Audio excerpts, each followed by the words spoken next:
Hey guys, what's up? It's Patrick here, and today bringing you guys the next episode of my Let's Play Clash of Clans series. So we're at 804 cups, still a pretty good amount of stuff to do at Town Hall 5, and let's go ahead and hit the lab. So I did upgrade the lab in the last episode, which unlocked my Barbarian upgrade to level 3, only 150,000 elixir, which is really the only one I can afford right now, so let's go ahead and get that one done. As far as defenses go, my cannons are only 100,000 to upgrade to the max level of level 6 for Town Hall 5. So I'm going to go ahead and upgrade that. And then as far as the rest of the stuff goes, I'm just going to save up towards the end and do my upgrades at that point. So let's go to battle and see if we can find some good bases to attack.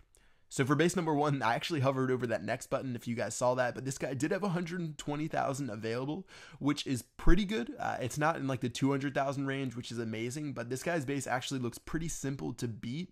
So I'm going to attack it and try to get 3 stars against it. So you can see his core problem is that he has all his defenses on the outside except for one cannon and his mortar in the very center. But the thing is about that mortar, if I drop my balloon right in the right spot, should be able to take it out without the archer tower blowing it up. So that actually worked out really well, and by the time that mortar gets shot down, my balloon will probably run towards that cannon and blow up, but it's definitely worth it to take care of his most important defense. So now that the mortar's taken care of, only a few more things to take care of in the rest of the base. There's a couple of defenses on the top, again, as well as that cannon that's behind like one layer of wall.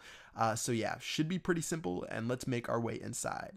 Alright, so Barbarians going down, Goblins are going down as well. Those guys are going to steal from the gold mines on the top right hand side, and then dropping a few Giants on accident, which I really didn't mean to do. I actually wanted to save those guys, but unfortunately I dropped those guys instead of Goblins. So I'm going to have to use Barbarians and Archers to destroy the rest of the defense. So Giants are going towards the cannon in the center of the base, so I'm not going to have to worry about that one, just worried about this Wizard Tower and its splash damage destroying the rest of my troops, but I'm going to be fine, and there's only one more Archer Tower left, and that one should be able to go down fairly quickly. So 60%, couple of garbage buildings on the outside, my guys will take care of those. And towards the end, I don't really need to drop any more troops unless I really wanted to. I could use them to destroy that archer tower, but I know after they take care of that builder's hut, that everyone's going to run over, and it should be a pretty easy victory. So 100%, 23 cups, pretty good start to the day. Again, over 124,000 resources. Really not too bad at all. I think at Town Hall 5, that's definitely above average, and you can afford most upgrades with 1 or 2 raids like that. And yeah, let's go ahead and move on to our next base. So you can see this guy definitely has a jackpot of a base. 316,000 gold, 417,000 elixir. It's all about just how much of it is inside of the mines and pumps. So because all my troops are only level 2, gonna have a really tough time cracking inside of this guy's base, but I should be able to destroy the mines and pumps on the outside. You can see he boosted both his mines and his pumps, but he hasn't been on for a long time, which is really strange because he doesn't have his league emblem. But anyways, yeah, it's going to be really easy to destroy all this stuff that has the resources inside of it, and pretty much a free base to attack. So looking at what else we can do, I do have a couple of wall breakers if I can break myself in somehow, but I really don't have that many infantry left. So I'm just going to go ahead and focus on this elixir collector right here. So giant in the front, follow with some goblins in the back, should be able to take care of that fairly easily. And looking around the rest of the base, it looks like there's only one more pump on the outside. So same exact thing, gonna drop my giant, gonna drop a couple of goblins, which got shot down really easily. And yeah, gonna have to try to make a different way to destroy that elixir collector. So I'm using a couple of barbarians in the front and then my archers in the back. But the thing is, my troops are so weak right now, it's gonna take forever for them to destroy that army camp. So I think I'm in a lot of trouble. They're slowly shooting the army camp down. For some reason, it has a ton of health. And as soon as it goes down, they're probably going to get shot down by that mortar anyways. But yeah, we're going to get maybe a couple arrows at that last elixir collector, and that is going to wrap it up for this raid. So pretty good, even though we weren't able to steal everything. I'm going to drop one last lightning spell in the center, steal a pretty good amount of gold and elixir, and then after I surrender, that will wrap it up for this raid. So we ended up getting over 320,000 resources just from attacking the mines and pumps.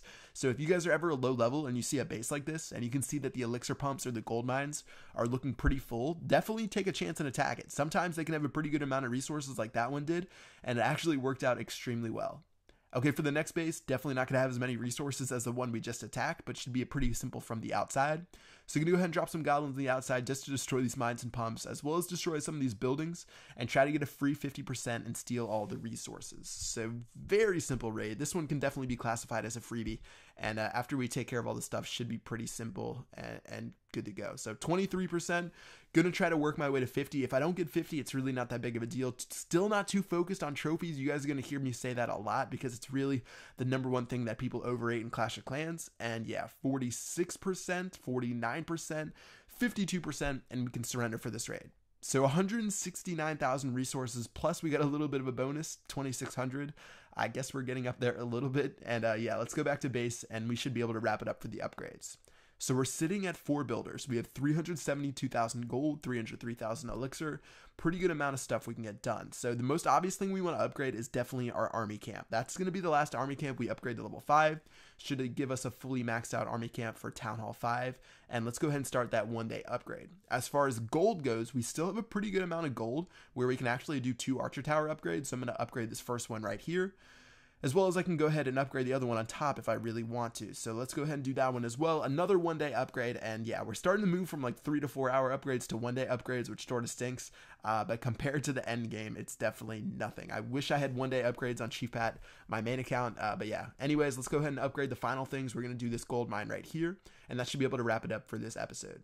Alright guys, I hope you guys are enjoying this Let's Play series. This episode was a little bit short because we actually got that huge raid in the very center, so I wasn't able to do many attacks. But make sure you guys check out the next one, and I will see you guys then. Peace out.